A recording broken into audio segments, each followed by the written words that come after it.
તાજ hotel Ahmedabad ખાતે વકફ board અંગે બેઠક થઈ છે, જેમાં જોઈન્ટ પાર્લામેન્ટરી કમિટી અને રાજ્ય સરકાર વચ્ચે બેઠક યોજાઈ છે.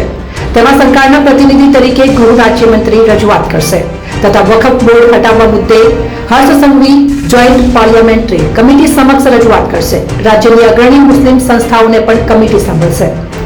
આજે ઓવેસી અને હર્ષ સંઘવી વચ્ચે તડાફડી થઈ હતી, જેમાં વકફ બોર્ડ બિલ માટેની જેપીસીની બેઠકમાં ઓવેસીએ સુરત મ્યુનિસિપલ કોર્પોરેશનના બેરોનો મુદ્દો ઉઠાવ્યો અને મામલો ગરમાયો હતો. વકફ બોર્ડ બિલ માટે જેપીસી નિયુક્ત કરવામાં આવી છે, ત્યારે જેપીસીના 20 સભ્યોની અમદાવાદની હોટલ તાજ ખાતે બેઠક યોજાઈ હતી, જેમાં બિલના ફાયદા અને તેનાથી થનારી સંભવિત અસરો અંગે પ્રેઝન્ટેશન રજૂ કરવામાં આવ્યું હતું. આ બેઠકમાં ગૃહ રાજ્યમંત્રી હર્ષ સંઘવી અને એઆઈએમઆઈએમના વડા અસદુદ્દીન ઓવૈસી પણ હાજર રહ્યા હતા. જોકે ઓવૈસીએ સુરત મ્યુનિસિપલ કોર્પોરેશનની બિલ્ડિંગનો મુદ્દો ઉઠાવતા હર્ષ સંઘવી અને ઓવૈસી વચ્ચે ચકમક ચડી હતી.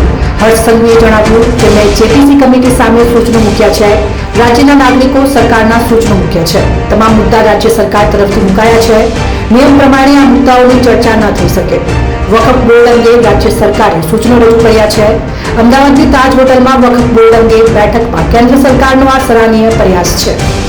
યજ્ઞેશ, અમદાવાદ. આજે ગુજરાત સરકારના પ્રતિનિધિ મંડળ દ્વારા સંસદ દ્વારા રચાયેલી વકફ એમેન્ડમેન્ટ 2024ની જોઈન્ટ પાર્લામેન્ટરી કમિટીને રાજ્ય સરકારનું પ્રતિનિધિ મંડળ દ્વારા આ કમિટીને સંપૂર્ણ સૂચનો આપવામાં આવ્યા છે.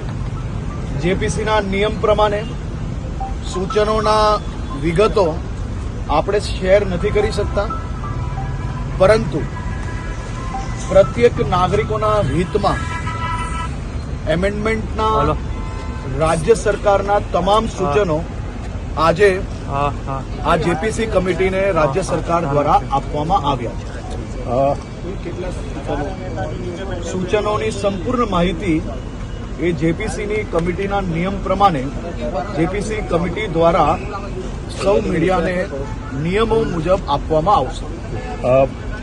તમારી અને અસદુદ્દીન ઓવૈસી વચ્ચે પણ કેટલાક મુદ્દે જે શાબ્દિક મુલાકાત સામે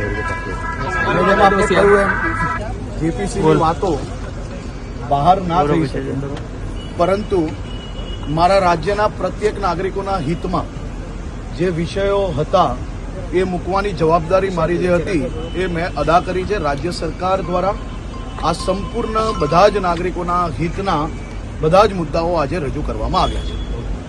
હિન્દી